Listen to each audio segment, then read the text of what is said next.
নমস্কাৰ D24 news Assam চাই থকাৰ বাবে আপোনাক ধন্যবাদ ষ্টুডিঅ'ত মই চন্দ্ৰলকৰ আজি আৰম্ভ কৰিব লৈছো মুখামুখি অনুষ্ঠান আমাৰ অতিথি আজি ষ্টুডিঅ'ত কনক ৰাজ ডাঙৰীয়া আপোনাক আমাৰ ষ্টুডিঅ'লৈ স্বাগতম জনাইছো হয় কনক ৰাজ ডাঙৰীয়া আমি আজি আমাৰ মুখামুখি অনুষ্ঠানত বহুতো পাতিবলগীয়া কথা আছে তাৰ বাবে আপোনাক আমন্ত্ৰণ কৰি আনিছো আমি যিমান দূৰ জানো আজি আপুনি গোলাঘাট জিলাৰ সমাজ জীৱনৰ লগত যিটো ধৰণে জড়িত সমান্তৰালকে আপুনি কিন্তু এজন সাংবাদিক গতিকে সমাজ জীৱনৰ পৰা সাংবাদিকতা এই জীৱনৰ জীৱন যাত্ৰাত আপোনাৰ কেনেকুৱা অনুভৱ হৈছে এই বিষয়ে আজি ৰাইজক অৱগত কৰকচোন আপোনালোকে জানে যেহেতু অসম নাগালেণ্ড সীমান্ত মেৰাপানীত মোৰ ঘৰ হয় মই তাৰ পৰাই মোৰ জীৱনৰ প্ৰথম যাত্ৰা আৰম্ভ কৰিছিলোঁ আৰু আজি তাৰিখত মই ক'ব লাগিব বৰ্তমানৰ হয় সাহিত্য সভাৰ গোলাঘাট জিলাৰ সম্পাদক দুলাল চন্দ্ৰ দাসে মোক যিহেতু তেখেতৰ নাম ল'বই লাগিব এই মুহূৰ্তত তেখেতে মোক এই সাহিত্যৰ জৰিয়তে সাংবাদিকতাৰ এই স্থান মই আজি য'ত বহি আছোঁ আজি পৰ্যন্ত মই পাইছোঁ আমি বহু ঘাট প্ৰতিঘাতৰ মাজেৰে গ'লোঁ বহু সংগঠন কৰিলোঁ আপোনালোকে জানে দেখিছোঁ এটা সময়ত সামাজিকভাৱে গাঁৱত আমি সমাজৰ সেই ঘাট প্ৰতিঘাতৰ মাজে সেইসমূহ উলিয়াই আনিবলৈ চেষ্টা কৰিছোঁ যিসমূহ আমাৰ প্ৰতিভা লুকাই আছিল তাৰপিছত লাহে লাহে আহি 2018 চনত মই মোৰ এই সংবাদ লিখা পঢ়াৰ লগত জড়িত হ'লোঁ তাৰপিছৰ পৰাই দেখিছোঁ যে বিভিন্ন সময়ত আমাৰ সাংবাদিকতা সকলৰ কিছু নথকা নহয় মই ভাবোঁ এয়া আমাৰ ৰাইজৰ মাজত যোৱা আৰু ৰাইজৰ জনসম্পৰ্কটোৱে হৈছে আচল সেৱা আমি বৰ্তমান সেৱা কৰি আছোঁ আৰু আমি ভাবিছোঁ যে সামাজিকভাৱে শৈক্ষিক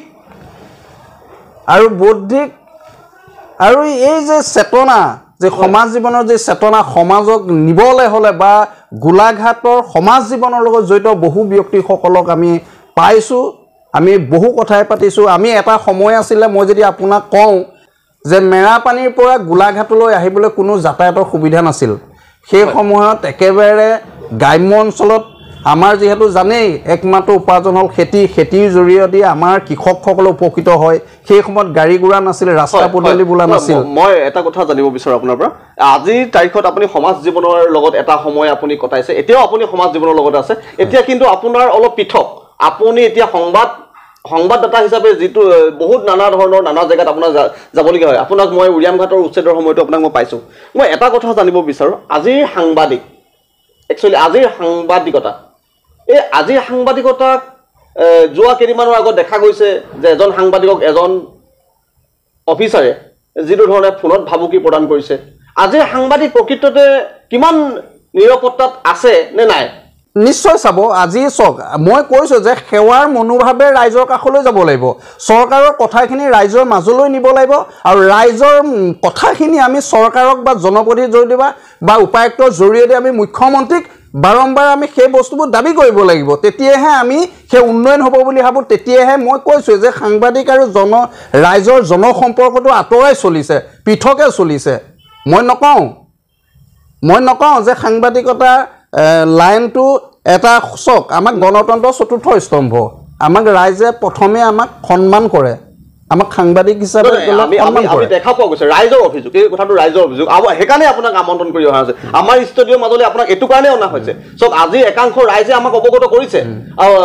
সকলো সাংবাদিক একেই নহয় এইটো সত্য কিন্তু একাংশ ৰাইজে ক'ব বিচাৰিছে একাংশ সাংবাদিক আজিৰ তাৰিখত মন্ত্ৰী এম এল এৰ পিছে পিছে দেখা গৈছে কিয় মন্ত্ৰী এম এল এৰ একাংশ সাংবাদিকে পিছে পিছে ঘূৰিবলগীয়া হৈছে সত্য যিটো গাঁৱৰ যিটো নিউজ উলিয়াব লাগে বা কথোপকথন বা বাৰ্তা উলিয়াব লাগে সেই বাৰ্তাবিলাক কিন্তু এটা সময়ত দেখা গৈছে পিছ পৰি গৈছে য'ত নেকি কেতিয়াবা কিছুমান সাংবাদিকক আমি ফেচবুকত দেখা গৈছে মিডিয়াটো এইটো চেনেলক আকৰ্ষণ কৰি দেখুওৱা গৈছে নীলা শিয়াল বুলিও কয় কিয় কয় একাংশ সাংবাদিকক কিয় কয় ৰাইজে নীলা শিয়াল বুলি কিয় ক'বলগীয়া হৈছে আজিৰ তাৰিখত চাওক প্ৰথমে কথাটো হ'ল আমি সংবাদ সেৱা কৰিবলৈ যোৱাৰ লগে লগে যদি আমি প্ৰথমতে গৈছোঁ মই ধৰি লওক আপুনি ঘটনা এটা হৈ গ'ল পুলিচ কেছ এটা হ'ল আয়োজনে পাইছে আয়োজনে ঘটনাটো তেখেতে যেহেতু কেছটো ৰেজিষ্টাৰ কৰিবৰ কাৰণেতো 5 বজাত কৰিব সেই নিউজটো যদি সেই সাংবাদিকজন গৈ তাত নোপোৱাকৈ মানুহ এজন মৃত্যু হ'ল বুলি ধৰি লওক গাড়ী এক্সিডেণ্ট এটা হ'ল মানুহজন চাবলৈ জানে কোনোবা এজনে ক'লে আমুক মানুহজন এক্সিডেণ্ট হ'ল মৰি থাকিলে সাংবাদিকজনে নোযোৱাকৈ সেই কথাখিনি নিউজটো কৰি আনি লিখি দিলে মানে একাংশ সাংবাদিকে কেতিয়াবা বেলেগৰ ওপৰত নিৰ্ভৰ কৰি সেইসমূহ কৰি আছে সেইটো এটা ভুল শুদ্ধ আৰু তথ্য লৈ পিনি নিউজ কৰিব লাগে সেইটোৱে হৈছে সাংবাদিকতাৰ প্ৰথম নিয়ম হয় হয় এতিয়া দ্বিতীয় কথাটো হ'ল আপুনি যে কৈছে সেই দ্বিতীয় কথাটোলৈ মই আহিছোঁ নিৰাপত্তাটো আছে আমি নিৰাপত্তা নিজেই আমাক কোনে ক'ব মন্ত্ৰী এম এল এটো নিৰাপত্তা নিদিয়ে নিৰাপত্তা আমি নিজেই আমি কাম কৰিব লাগিব জনসেৱা কৰিব ৰাইজৰ মাজত যাব লাগিব ৰাইজৰ মনৰ কথাখিনি বুজিব লাগিব মনৰ কথাখিনি বুজি আমি জনপ্ৰতিনিধিৰ ওচৰলৈ নগলেও হ'ব আমাৰ জিলা আয়ুক্তগৰাকীৰ জৰিয়তে আমি মুখ্যমন্ত্ৰীক অৱগত কৰিম যদি থাকে আমি জনপ্ৰতিনিধিগৰাকীক কৰিম যে আহক আমাৰ আলোচনা কৰোঁ আমাৰ এই জেগাডোখৰ উন্নয়ন কৰিব লাগে গতিকে আমি পিছত কিয় যাব লাগে নাই এটা কথা স্পষ্ট মোক আজি যেতিয়া আপোনাক আজি ষ্টুডিঅ'ত আমাৰ বহুৱা কথা দুই এজনৰ লগত কৈ টেলিফোনিক বাৰ্তা হৈছিলে দুই এজন গাঁৱৰ মানুহ কিন্তু বহুকেইজনে কৈছিলে আজিৰ সাংবাদিক একাংশক কিন্তু বহু লোকে নীলা শিয়াল বুলি কয় আৰু এটা প্ৰশ্ন স্পষ্টকৈ সুধিবলৈ কৈছে এটা প্ৰশ্ন ৰাইজক অৱগত কৰিব কৈছে যে একাংশ সাংবাদিক আজিৰ তাৰিখত গোলাঘাটতে হওক বা দিছপুৰতে হওক মন্ত্ৰী এম এল এ পিছে পিছে দেখা যায় কিয় ৰাইজে এইটো বাৰম্বাৰ সুধিব বিচাৰে প্ৰশ্ন কৰিব বিচাৰে কিয় মন্ত্ৰী এম এল এ পিছে পিছে ঘূৰে চব ক'ৰবাত নহয় তেওঁলোকৰ ক'ৰবাত মুনাফাৰ কাৰণে যায় মই নকওঁ হয় মই কৈছোঁ যে সকলো সাংবাদিক নহয় মই কৈছোঁ যে সকলো নহয় মই এতিয়াও কৈছোঁ যিসকলক চৰকাৰীভাৱে স্বীকৃতিপ্ৰাপ্ত আছে অসম চৰকাৰৰ স্বীকৃতিপ্ৰাপ্ত আছে তেওঁলোকৰ সুৰক্ষাটো আছেই চৰকাৰ যিখিনি বেনিফিচিয়াৰী পাব লাগে তেওঁ পাবই নাপায় বুলি নকওঁ পাব মই ভাবোঁ সাংবাদিকতাৰ যিটো দায়িত্ব সেই দায়িত্বটো জনপ্ৰতিনিধিৰ পিছত যাবই দৰকাৰ নাই জনপ্ৰতিনিধিগৰাকীয়ে নিজে আহিব আলোচনাত সুন্দৰ কথা আমি যাব নালাগে সুন্দৰ কনকৰাজ ডাঙৰীয়া আমি আৰু এটা কথা আপোনাৰ পৰা জানিব বিচাৰোঁ আজিৰ তাৰিখত হিমন্ত বিশ্ব শৰ্মা চৰকাৰে সাংবাদিকসকলক পৰ্টেলৰে হওক বা চেনেলৰে হওক এই সাংবাদিকসকলক কোনজন ব্যক্তিক কেনেধৰণে কোনটো চকুৰে চাইছে অলপ অৱগত কৰকচোন চাওক মই একদম স্পষ্টভাৱে কৈছোঁ মুখ্যমন্ত্ৰী ডক্টৰ হিমন্ত বিশ্ব শৰ্মাৰ নেতৃত্বত এতিয়া বৰ্তমান অসমত সকলো সাংবাদিকতে নিৰাপত্তাত একদম পাইছে সুনিশ্চিতভাৱে পাইছে কাৰণ কোনো সাংবাদিকক আজিলৈকে এৰাই পিনি কেতিয়াও মুখ্যমন্ত্ৰীয়ে এইটো বেয়া কাম কৰা নাই মই যদি চাওঁ পোনে পোনে কৈছোঁ উচ্ছেদ হ'ল মেৰাপানী সীমান্তৰ কথা কৈছোঁ মেৰাপানীত সেই সময়ত দিনতে ছোৱালী বাহিৰলৈ ওলাব নোৱাৰা হৈছিলে মই আপোনাক কৈছোঁ সেই সময়ত সাংবাদিকে নিউজ কৰিবলৈ নাযায় আমি গৈ ৰাইজৰ মনৰ কথা বুজিছিলোঁ তেতিয়া সৰহ সংখ্যক যদি ওলাইছিলে সেই সময়ত মই আজি নকওঁ আপুনি দেখিছে 60 ঘৰ এতিয়াও আছে তেখেতলোক থাকি গ'ল সৰহ সংখ্যক নেঘেৰি বিলৰ পৰা প্ৰায় দিনত 10টাকৈ কেছ ৰেজিষ্টাৰ হৈছিলে মেৰাপানী থানাত যিহেতু মই মেৰাপানী ক'ব লাগিব মেৰাপানীত উচ্ছেদ কৰিবৰ সময়ত মই এইটো কৈছোঁ যে সাংবাদিক আৰু আৰক্ষীৰ সহযোগিতাৰে একেলগতে ধাৰাবাহিকভাৱে নিউজ কৰক তেতিয়া মই কৈছোঁ কেতিয়াও তেওঁ সুনিশ্চিত হৈ থাকিব তেওঁ কেতিয়াও বিপদত নপৰে এৰাই নচলিব মই কৈছোঁ মুখ্যমন্ত্ৰীয়ে আমাক 50 বছৰ পিছত অহা নতুন যুৱ প্ৰজন্মক অসমীয়াভাৱে জীয়াই থকা মূৰ দাঙি কথা ক'ব পৰা মানুহজনে যদি আছে সেইজনে হ'ল আজিৰ তাৰিখত মুখ্যমন্ত্ৰী ডক্টৰ হিমন্ত বিশ্ব শৰ্মা আপুনি ঠিকেই কৈছে হিমন্ত বিশ্ব শৰ্মাই সাংবাদিকক গুৰুত্ব দিছে ভাল কথা কিন্তু আমি এটা বস্তু সংবাদ মাধ্যমত দেখা গৈছে বা আপুনিও জানে কেইদিনমানৰ আগত তেখেতৰে কাষত থকা এজন মন্ত্ৰীয়ে কিন্তু সাংবাদিকক টেলিফোনিক ধমকো দিছিলে সেইটো আপুনি চাগে জ্ঞাত হয় কোনোবা এজন নহয় ক'ৰবাত হৈছে তেওঁ কাষত থকা মই কৈছোঁ প্ৰভাৱশালী মন্ত্ৰী কিন্তু তেওঁ ধমক মই কৈছোঁ যদি কৈছে ৰেকৰ্ডিং নিউজত পাইছে প্ৰত্যেকটো চেনেলত পাইছে লস্কৰ ডাঙৰ যদি কৈছে তেতিয়াহ'লে মই ভাবোঁ মন্ত্ৰীৰ পকত জনপ্ৰতিনিধি পিছত যাবলৈ দৰকাৰেই নাই সাংবাদিকজনৰ আচল কথাটো সাংবাদিকজনৰ ওচৰলৈ আহিব লাগিব জনপ্ৰতিনিধি হয় আচল কথাটো ৰাইজে এতিয়া গম পাইছে কোনো সাংবাদিক একচুৱেলি নিৰপেক্ষভাৱে আমি সততা আমি ৰাইজৰ সেৱা কৰিছোঁ আমি ৰাইজৰ সেৱা কৰিব যাতে আমাক পইচা লাগিব নেকি আমি ৰাইজৰ সেৱা কৰিছোঁ ৰাইজৰ দুখ মনৰ কথাখিনি আমি কলমেৰে লিখিছোঁ জনপ্ৰতিনিধি হৈছে কিয় যাম আমি জিলা আয়ুক্তগৰাকীৰ জৰিয়তে আমি মুখ্যমন্ত্ৰীক আমি আহ্বান জনাম সেইসমূহ যদি তেওঁলোকে জনপ্ৰতিনিধিগৰাকীয়ে নুশুনে তেতিয়াহ'লে জনপ্ৰতিনিধিগৰাকীয়ে নিজে আমাৰ লগত আলোচনালৈ আহিব এই ক্ষেত্ৰত হয় আমি এটা কথা গাঁও ভূঞে দেখা গৈছে আজিৰ তাৰিখত সাংবাদিকতা হৈছে সাংবাদিক ইমানেই হৈছে আজি এখন নাম মানে হিচাপ কৰিব নোৱাৰা হৈছে এইটো কিয় ইমান সাংবাদিক কিয় হৈছে কিয় আজি সংবাদ জগতখন ইমান সাংবাদিক হৈ পৰিছে যে গাঁৱে গোটেই চহৰে নগৰে সাংবাদিকতা এইটো চবেই কয় সাংবাদিক একচুৱেলি সাংবাদিক ইয়াৰ অৰ্থটো কি একচুৱেলি কি সাংবাদিক মানে কি কোনখিনি মানুহক সাংবাদিক বুলি আমি ক'ব পাৰি এতিয়া চাওক সাংবাদিকজনৰ মই কৈছোঁ যে গোলাঘাটৰ সমাজ জীৱনৰ লগত বহু কথাই সাঙুৰি আছে, সামগ্ৰিকভাৱে বহু কথা জানিব লাগিব। আৰু সেইকাৰণে মই কৈছোঁ একে ৰাতিৰ ভিতৰতে বহু সাংবাদিক হৈছে, মই নকওঁ। আমি লিখিবলৈ চেষ্টা কৰিছে, শিকিবলৈ আহিছে, মই হ'লেও তেওঁক দিব লাগিব, শিকাটোত কাৰো বাধা নাই। তেওঁক স্বাগতম জনাইছোঁ, আহক আপোনালোকে কৰক। কিন্তু একে ৰাতিৰ ভিতৰতে সাংবাদিকজন কেতিয়াও হ'ব নোৱাৰে। মই কৈছোঁ যে আজি ভিডিঅ' এটা কৰিলেই নহ'ব, লিখিতভাৱে অসমীয়া ভাষাৰ শব্দ ইমানেই টান আছে। মই আজি তাৰিখত কৈছোঁ, স্পষ্টভাৱে কৈছোঁ, বহু মানুহ আছে 32 বছৰ হ'ল, 30 বছৰ হ'ল, মোৰ কথালৈ গৈছোঁ। মই সাংবাদিকৰ জইন কৰিব বিচাৰোঁ, মোক ক'লে তুমি নোৱাৰা, তুমি নোৱাৰিবা। গতিকে এতিয়াও কয় নোৱাৰিবা, নোৱাৰা শব্দটো ক'ত আছে? মই তেতিয়া কৈছোঁ শিকিব লাগিব আমি। মই এতিয়াও কৈছোঁ যে প্ৰত্যেকজন অভিভাৱকে নিজৰ ল'ৰা ছোৱালীক লিখাবৰ কাৰণে শিকক। লিখিতভাৱে আমাৰ বহু ল'ৰা ছোৱালী অসমীয়া শব্দ বহুত টান আছে। আমি ভিডিঅ' কৰি দিলে নহ'ব, লিখাত কিন্তু এতিয়াও মই ভুল আছে। মই বাৰম্বাৰ কৈ আছোঁ লিখিব লাগিব, লিখিলে পঢ়িলে বহু কথা আহিব। মই এতিয়াও ডেইলি 5খন কিতাপ পঢ়োঁ। মই 5খন কিতাপ পঢ়োঁ। আমি আৰু এটা বস্তু লক্ষ্য কৰোঁ, কেতিয়াবা একাংশ সাংবাদিকক আমি এটা বস্তু লক্ষ্য কৰোঁ, ৰাইজেও লক্ষ্য কৰে, কেতিয়াবা দুটামান সংগঠনক লগত লৈ ক'ৰবাত বমটো লৈ গাড়ী ৰখোৱা, ক'ৰবাত গৈ ধন দাবী কৰা, এনেকুৱাবিলাক নিউজ সঘনাই পোৱা যায়। এইবিলাক একচুৱেলি কেনেকুৱা ধৰণৰ সাংবাদিকতা? কিন্তু তেওঁলোকক কেতিয়াবা দেখা যায় ডাঙৰ ডাঙৰ মঞ্চত তেওঁলোকক সম্বৰ্ধনা জনাই সাংবাদিক বুলি চিনাকি দিয়া হয়। তাৰপিছত তেওঁ দুদিনমানৰ পিছত দেখা যাব যে তেখেতৰ কোনোবা গৰু গাড়ী ৰখাই বোলে পইচা ডিমাণ্ড কৰিছে, তাৰ কাৰণে জেললৈ গৈছে। তেনেকুৱা সাংবাদিকৰ মই নাম বহুত শুনিছোঁ। কিন্তু এই সাংবাদিকবিলাকৰ একচুৱেলি কিয় ইমান আলোচনাৰ মাধ্যমলৈ কিয় আহে, সংবাদ মাধ্যমৰ মাজত কিয় আহি যায়? সাংবাদিকতাৰ কিবা আছে নেকি? তেওঁলোকৰ মাজত কিবা বিভ্ৰান্তি আছে নেকি? শত্ৰুটো সাংবাদিক, বেলেগ একো নাই। শত্ৰুটো নিজে, বিভীষণটো আমাৰ নিজৰ লগতে আছে। গতিকে তাক নিয়ন্ত্ৰণ কৰি ৰাইজৰ মাজত যোৱাটো সঁচক। আমি লোকৰ কথালৈ নাযাওঁ, আমি কৰ্মৰ জৰিয়তে পৰিচয় দিব লাগিব। আমি কৰ্মৰ জৰিয়তে যাব লাগিব। তেওঁ হয়তো নাজানে যে তেওঁ নজনাৰ কাৰণে বিপথে পৰিচালিত হৈছে। আৰু মই কৈছোঁ যে আৰক্ষী আৰু সাংবাদিকজনৰ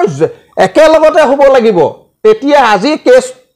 সেইদিনাখনে মানুহজন এক্সিডেণ্ট হ'ল, পুলিচ আৰু সাংবাদিকজনৰ দুইটা ইপিঠি সিপিঠি হ'ব লাগিব। তেতিয়া মই ভাবোঁ সাংবাদিকজন কেতিয়াও বিপদত নপৰে। ৰাইজৰ পক্ষত বেছিকৈ মই ক'ব বিচাৰোঁ, কিন্তু কেতিয়াবা একাংশ দুৰ্ভগীয়া মানুহে কিন্তু একাংশ সাংবাদিকক গালি দিয়ে। মই কিন্তু বাৰে পদে কৈ আছোঁ, একাংশ সাংবাদিক বুলি কৈছোঁ, সকলো সাংবাদিক নহয়। কিন্তু আজি যদি প্ৰকৃত সাংবাদিক নাথাকিলেহেঁতেন, আজি এই চেনেলবিলাক নাথাকিলেহেঁতেন, সেইটো মই স্বীকাৰ কৰোঁ, ময়ো জানো। কিন্তু এটা কথা ৰাইট, কেতিয়াবা দুৰ্ভগীয় পৰিয়ালটোৱে কিন্তু একাংশ সাংবাদিকৰ ওপৰত বিৰাট অভিশাপ দিয়ে, তেওঁলোকে একো কৰিব নোৱাৰে। কিন্তু সঁচাটোক মিছা নিউজ বজাই মানুহৰ মাজত বিভ্ৰান্তিৰ সৃষ্টি কৰি তেনেকুৱা কিন্তু আমি দেখা গৈছে, তেনেকুৱা পাইছোঁ। এইবিলাক কিয় কৰে সাংবাদিকবিলাকে? মই আপোনাক কৈছোঁৱে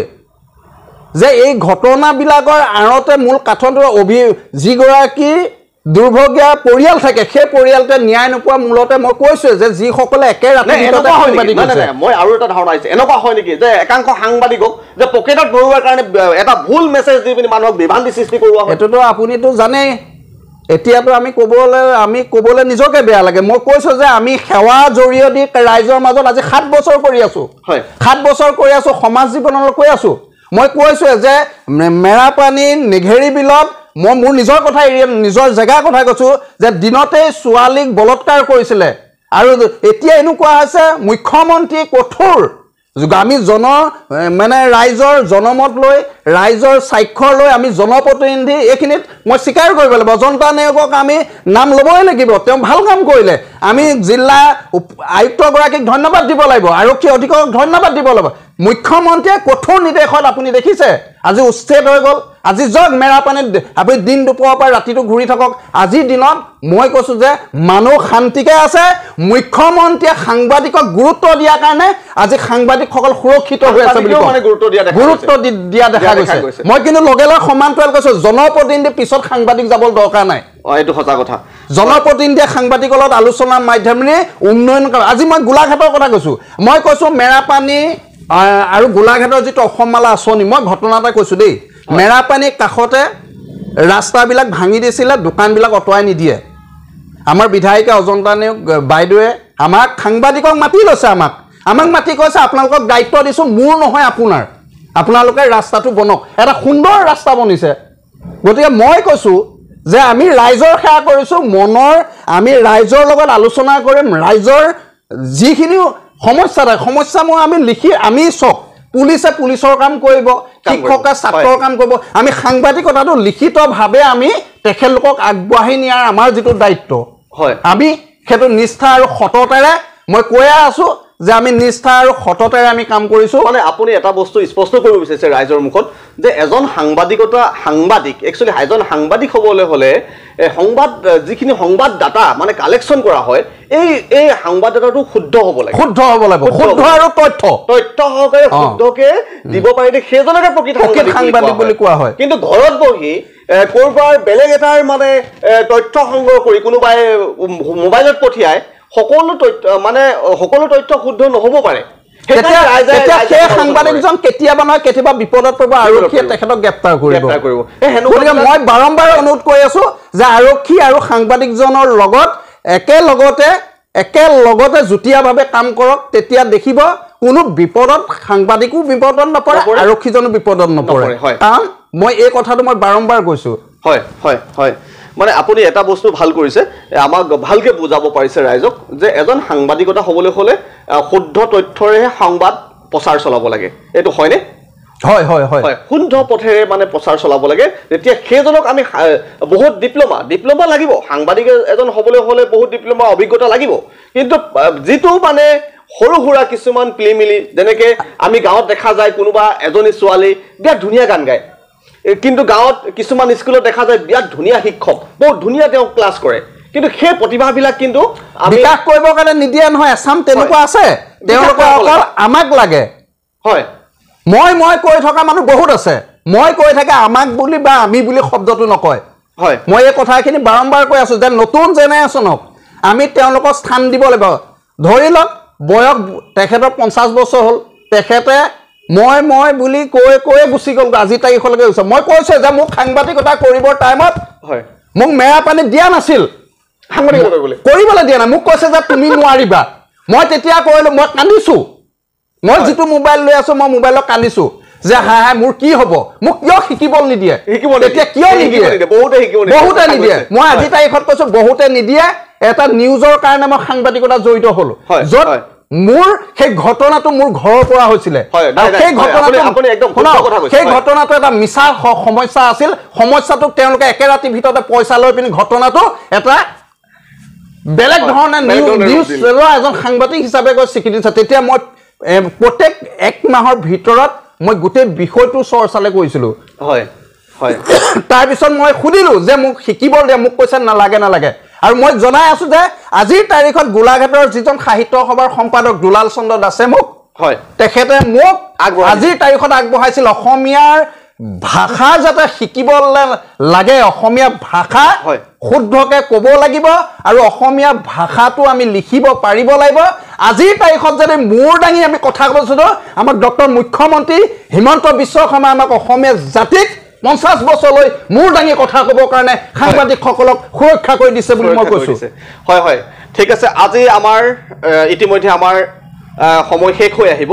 শেষ হোৱাৰ আগত আপোনাক মই দুটামান কথা আৰু জানিব বিচাৰোঁ আপুনি এটা এনেকুৱা কথা কওকচোন আপোনাৰ সমাজ জীৱনৰ লগত যেতিয়া জড়িত আছিল আজি সাংবাদিকতা আপুনি কৰি আছে এই সময়ছোৱাত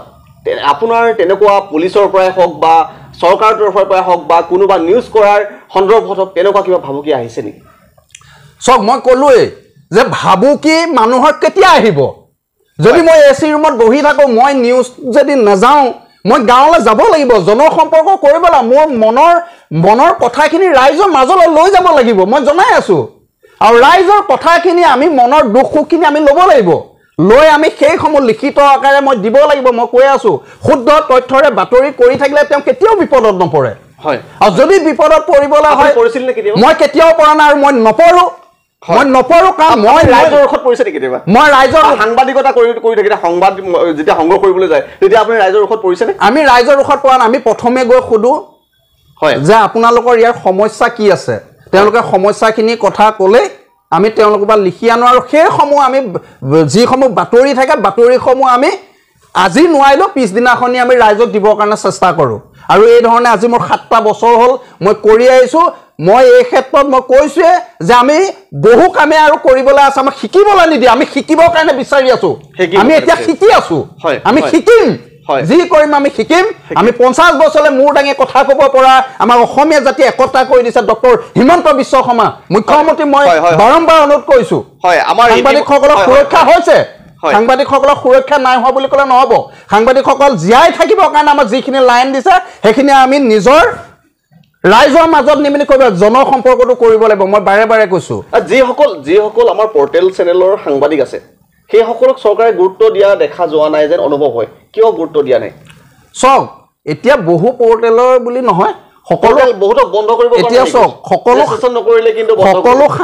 সাংবাদিকে তাত কোনো পৰ্টেল ছেটেলাইট চেনেল বুলি নাই। মই ভাবো নিজৰ কামৰ জৰিয়তে আগবঢ়াই নিয়ক, নিজৰ কামৰ জৰিয়তে গৈ থাকক। চিনাকি কোনে দিব? কামৰ যদি আজি মই কনক দাস, মোৰ নিচিনা বহুত কনক দাস আছে, আপোনালোকে মোক মাতি আনিছে, মই একো নাজানো, কিন্তু মোৰ যিখিনি দায়িত্ব, মই যিখিনি কাম কৰিছো, মোৰ যিখিনি কৰ্ম, মোৰ কৰ্ম জৰিয়তেহে আপুনি চিনাকি হৈছে। হয়, আমি ইতিমধ্যে সময় শেষ হৈ আহিছে। আপোনালোকে ৰাইজে দেখিলে আজি একালৰ গোলাঘাটত সমাজ জীৱনৰ লগত জড়িত কনক দাস ডাঙৰীয়া, আজি বৰ্তমান তেওঁ সাংবাদিক। গতিকে আপোনালোকে বহুতো কথা তেওঁৰ পৰা আমি আজি ষ্টুডিঅ'লৈ আনি তেখেতক আপোনালোকৰ মাজত আমি অৱগত কৰোৱালোঁ, আৰু তেওঁৰ পৰা মুখামুখি অনুষ্ঠানত আজি আমাক এই ষ্টুডিঅ'ত সময় দিয়াৰ বাবে তেখেতক পুনৰবাৰ ধন্যবাদ জ্ঞাপন কৰিছোঁ। কনক দাস ডাঙৰীয়া, আপোনাক ধন্যবাদ জ্ঞাপন কৰিছোঁ। ধন্যবাদ। প্ৰিয় দৰ্শক, আপোনালোকে চাই থাকিব D24 নিউজ আছাম। নমস্কাৰ।